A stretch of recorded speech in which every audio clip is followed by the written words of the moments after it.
and it does feel like family being here. Feng Shui tribe, welcome everybody. It feels like going back. William talks about going back through memory lane. Boy, this room's full of collective memories for me, just in the faces and the people I've said hello to already this morning. And it's interesting, I first discovered Feng Shui, as Sylvia said, in the early 90s, setting up a telecoms company in Hong Kong with a Chinese partner. And William's completely correct. Whilst it made sense to me when we had the Feng Shui master come in, said Feng Shui master was not at all interested in sharing his secrets with some blonde Western whippersnapper. You know, it was like, out of me, do not darken my door. And so I owe a deep debt of gratitude and honour to the likes of William Spear, Karen Kingston, Yan, John Sandifer, God bless his soul, Simon Brown, and all those early pioneers that really opened the doorways to Feng Shui in the West from a different perspective, from a perspective that was open-minded, not closed. And 20 years on, I have to say, I still feel like the youngest daughter, so please indulge me. You know, there's some great masters in this room, so I will share and I have to say, I've taken a bit of a walk on the wild side since those early days, so you're more likely to find me in a teepee waving condor feathers these days and banging a drum than talking about Feng Shui. But Feng Shui informs that dialogue. It always underpins everything, because more than anything, Feng Shui is that fundamental conversation between time and space. And from a Peruvian cosmology, from a shamanic perspective, space is the yin, feminine energy, and time is the masculine, yang quality. And we need that sacred alchemical marriage between those two, both within ourselves and within the spirit of place.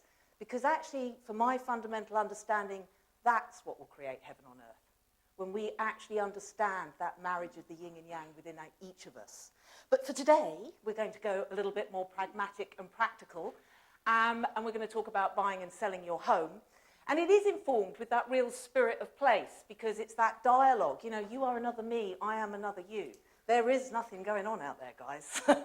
And that is why Feng Shui is such a fabulous tool, because it allows us to metaphorically and symbolically understand the relationship and the conversation we are having with ourselves. When we see it within our environment, when we see it out in the landscape, it's like, what's this saying about me? What's the dialogue I'm having with nature, with the land, with the actual bricks and mortar of your home? And I mean, for me, it's not, your home is not a pile of inanimate bricks and mortar. It's a living, breathing spirit. I chat to my home all the time.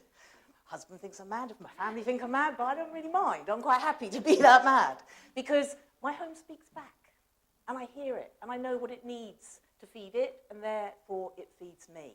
And that's what we want, that really beautiful relationship with the external, with the power of all that is. So there are many things that we can go into a greater depth in terms of Feng Shui principles, in terms of buying and selling home. Yeah, I think it's important to look at your personal astrology, and you can get your perfect front door alignment and things of that nature. You can look at the flying stars and see the birthplace of your property, particularly if you're siting a brand new home and you're building it. Why not go to that level of perfection? Give yourself the best environmental chance to find something that is supportive. But it's not really the focus of today. The focus of my talk today is really practical, pragmatic things that we can all do with no knowledge whatsoever. That are just, they come and they are informed from that Feng Shui dialogue, but they are about our relationship to all that is. So one of the first things we'd want to really be looking at is history.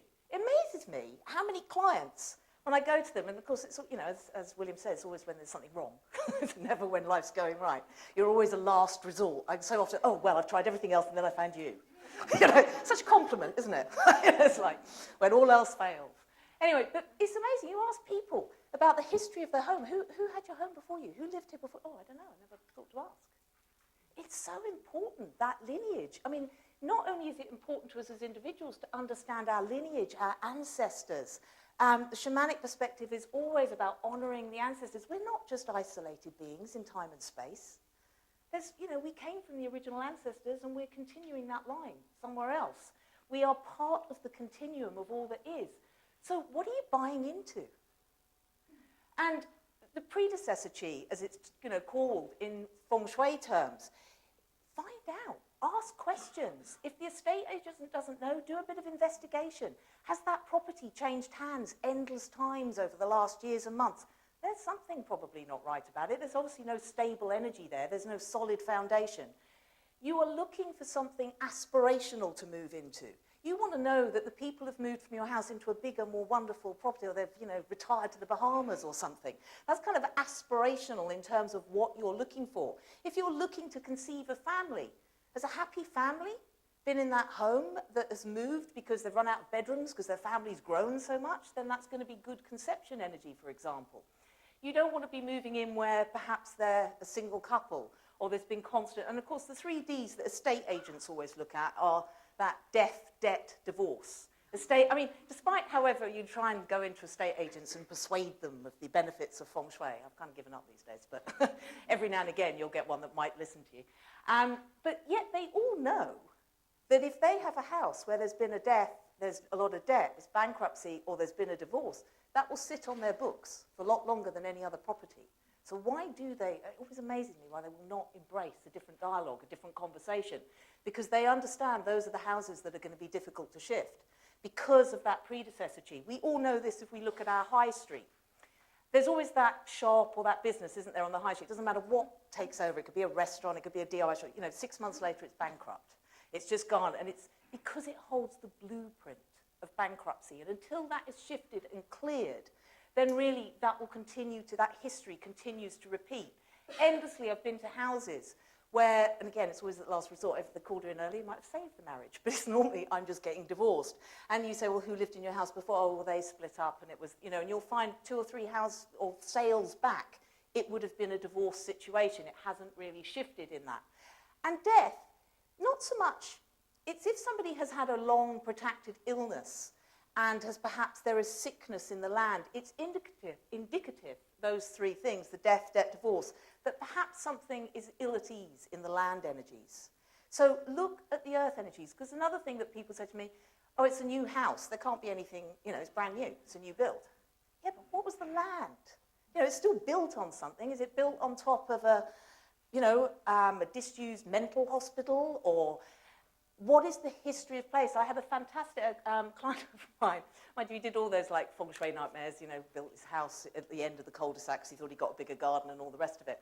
And it was fantastic because when I researched the history around the land, his house was right next to a plague pit from the Black Death. Now, his house itself wasn't onto it, but his garden backed onto it. And literally, from the moment he moved in there, and he used this term, not me, and always listen out to what your clients say in terms of the language they use. He said, God, the neighbours just plague me to death. I'm plagued by the neighbours. And it literally was the influence of this plague pit. So look at history, look at the space. What was there before? And earth energies, many of you, you're all Feng Shui experts in this room. I'm meant to be a new audience, but I think you're all sort of, as I say, family. So we know about geopathic stress, but you don't need to douse for it. Obviously you can if you're skilled in that ways, but look around. We get very emotional about homes and we forget to use our 5 senses. We forget to observe, to look, to see what is actually obvious in front of our faces. Look, is the property unkempt? Is there musty smells? Is there a lot of cracks in the paving stones or broken windows or things of that nature? Does it just look uncared for? Is there paint peeling off the wall? Is there distemper? Look at the nature in the garden, cancerous, twisted trees, perhaps signs of ants or wasps or a lot of stinging nettles, ivy growing up and cracking the walls in the space. These would all be symptomatic of geopathic stress in that area. And that's what I really want you to look. Just look at the most fundamental, check the history. Is it a history you want to take on? Is it a blueprint that you're prepared to accept? Now, Karen, I'm sure, when she talks later, will tell you much more about how you can clear that. And it's not that anything is necessarily bad, and Feng Shui offers us a lot of tools in order to be able to change that history. We can space clear. I actually think that was the original meaning of housewarming parties, which we've lost the art of these days because everyone's too scared they're going to get red wine on the new carpets. But frankly, I think we need to have a barn-raising party every time we move in because that's where it came from. It was like, I'm going to invite my friends and family to put their chi and their good fortune in, and that party element, the loud music, the dancing, the singing, bringing your friends in, cleared the old chi out, the predecessor chi, and allowed you a safe. That's where it comes from. So bring back housewarming. It's a lost art, in my opinion. But look, you want to look at the environment, the neighbourhood. Is there fresh, vibrant nature? Sit still, stand still. Can you hear the birds singing? Or have they all left home? Because it's so horrible, they don't want to live there anymore either. You know, just check that you've got plants and flowers and vibrant life around.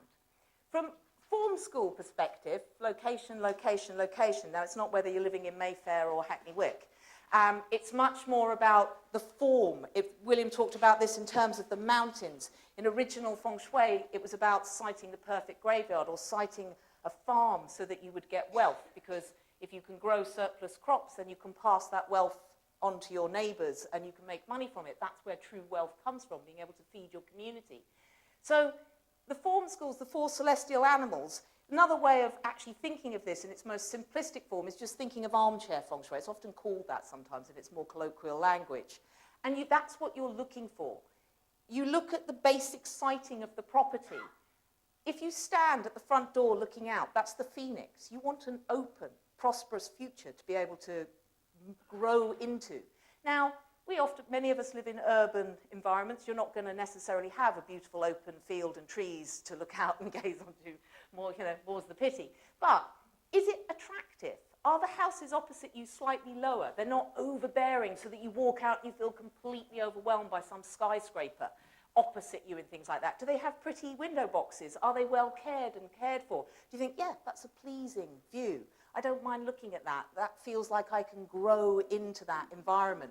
You want to make sure that there is nothing like a tree literally aligned with the front door. We sometimes think, oh, how wonderful. Trees, great, Feng Shui, especially if it's healthy and well. But if it's bang smack in front of your door, it is going to block that chi flow. The chi can't get in. You will not achieve the opportunities that you wish fully in a house of that nature. Same with poles, tall buildings, sharp, poisonous arrows. Just check, is anything feel like it's attacking you when you stand, surveying the frontage? You want to be able to think, yes, I can grow into this. This is going to take me into a future that's prosperous and wealthy for me.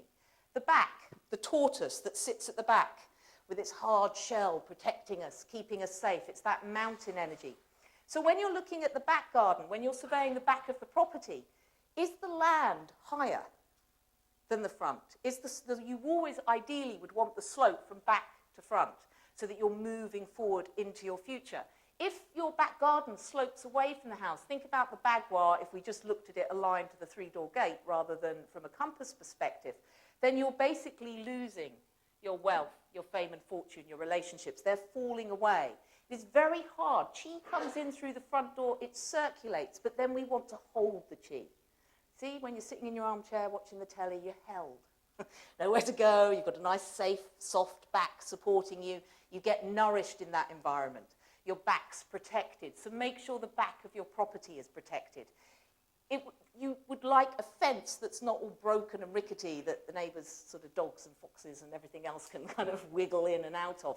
Now, some of those things can be addressed. You can plant a line of trees. You can create a new fence. So just be aware, though, that when you're choosing a property, that you are able to make those changes to make sure you are supported within that armchair position, that you really have that strength behind you to allow you. And ideally, a back garden would be larger than the front garden in an ideal scenario, because you want the chi to gather. You want your wealth to accumulate, your good fortune, your opportunities. You don't want to be sort of like, you know, it's all coming in, great big front garden with lots of opportunities pouring in, and then you can't hold it. Then you feel overwhelmed because it's like, oh my God, there's just too much going on here. I've got nowhere to put it. You can share it with your friends if you like. Then again, if we're standing at the front of the house looking out, we have the two celestial, it's a bit of a lopsided armchair, our armchair that we're watching TV on. So the left side, as we're staring out from the front door, is the dragon. Now the dragon is the yang, masculine energy. It always wants to be slightly more active than its counterpart, its yin, feminine aspect. So the dragon, you would want the houses on that side, or the fence, or the trees, or the landscaping to be slightly higher, slightly more supportive on that left-hand side. It is also the best placement for things with yang energy, like if you have to have your rubbish bins at the front of the house, preferably not, but that recycling activity, that moving of the rubbish is better on the yang side than the yin side. It's the best place for the garage. Cars are a very yang. And by the way, when you park your car, if you don't put it in the garage, because everyone seems to have other things in their garages other than the car, don't have your headlights facing the house. Actually reverse in. It's a very aggressive placement, but cars are, they're killing machines, basically. I know they get us from A to B, but they also have a very metal, aggressive energy. So don't have that facing into your home that should be ultimately more yin, because you want it to nourish and support you and heal you when you're at home. It's the best place, by the way, though, to place your for sale sign. Is always on the yang active right side of the house. Sorry, right side as you're looking at it, left side if you're facing outwards, on that dragon side. And preferably at right angles, not flat onto the house, but at right angles, coming out of the wall. Not all estate agents let you do that these days, but if you can. So then we look to the right side, or the left side if you're facing the home. So, and that right side is the tiger. It's the yin feminine energy. It is where we want the energy to be a little quieter, more nourishing, beautiful place for window boxes, planters, lovely landscaping, preferably just quiet yin energy. And you would want the fence or the buildings on that side of the street to be slightly lower, slightly just feeding that it's coming, the wave is coming from the left to the right in that sense of how it flows down. And when you're looking at that form, your armchair in that, it's like, is everything in good balance? Do things feel in proportion? Open your eyes, your 5 senses. Engage all of your senses. Just if I look at that, does it feel right? Trust that feeling. At the end of the day, we buy and sell feelings, but it's a heck of an expensive feeling, isn't it, if you get it wrong? But that is ultimately, I bet every one of you in this room that's bought a house has gone, oh, it just felt right. I live where I live at the moment because when my husband bought, a nightmare for the estate agent point of view, right, no good at negotiating, that man. But I walked in there and he just started laughing, right? And then he was all got excited. And I'm thinking, what is wrong? Like, and he said, I don't know. He said, I just walked in and I felt like I was being tickled. Right? So that's why we live there. It's like, there's as good a reason as any.